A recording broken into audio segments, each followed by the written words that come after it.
Hello everyone, I am Shomita Das. Today I am going to discuss the exercise from the chapter Physical and Chemical Change from class 7, chapter 2 from the book Concise Chemistry. So, in this we will deal with all the questions in the first exercise. The first question: define physical change and chemical change. So, here is the answer.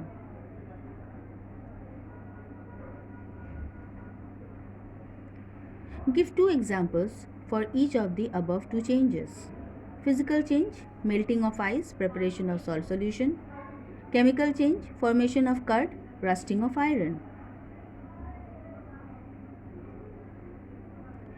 What are reversible and irreversible changes? Give one example for each. Reversible changes are those which can be reversed. It is indicated by two opposite arrows. One example: stretching of a rubber band. Irreversible change cannot be reversed. It is indicated by a single sided arrow. One example: growth of living organism. Mention a change which is always desirable change. So, growing of a plant. Do you think growing of a plant can ever be undesirable change? No. Next, undesirable change. Can you guess what it is? Yes, flood. Next, periodic change. Change of day and night is a very good example of periodic change. Is burning physical or chemical change? Give reason for your answer. Burning is a chemical change. The reason behind it: the change is irreversible, the change is permanent, and the change leads to the production of heat and light. A burning candle shows both physical and chemical changes. Explain.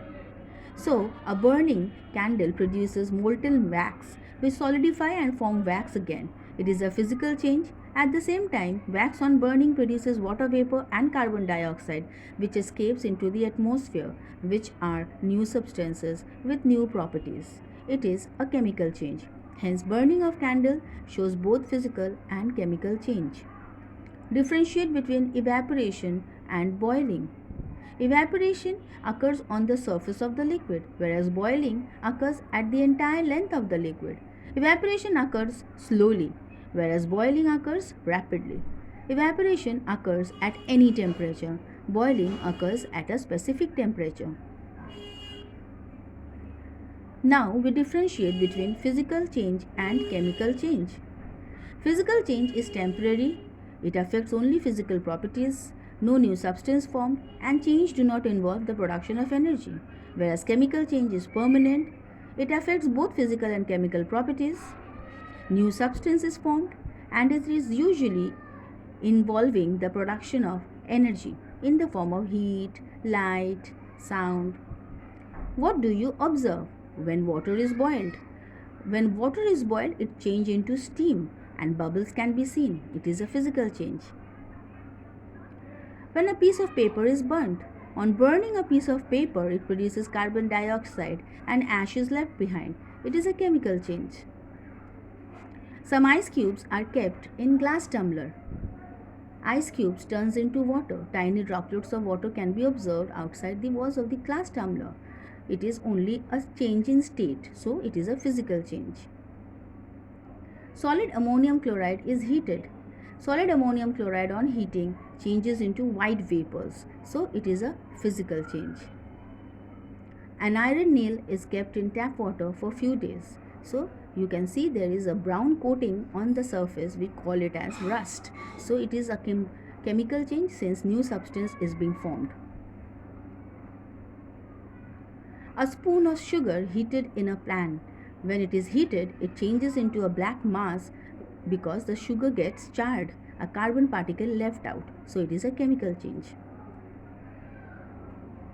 A lighted matchstick is brought near the mouth of the test tube containing hydrogen gas.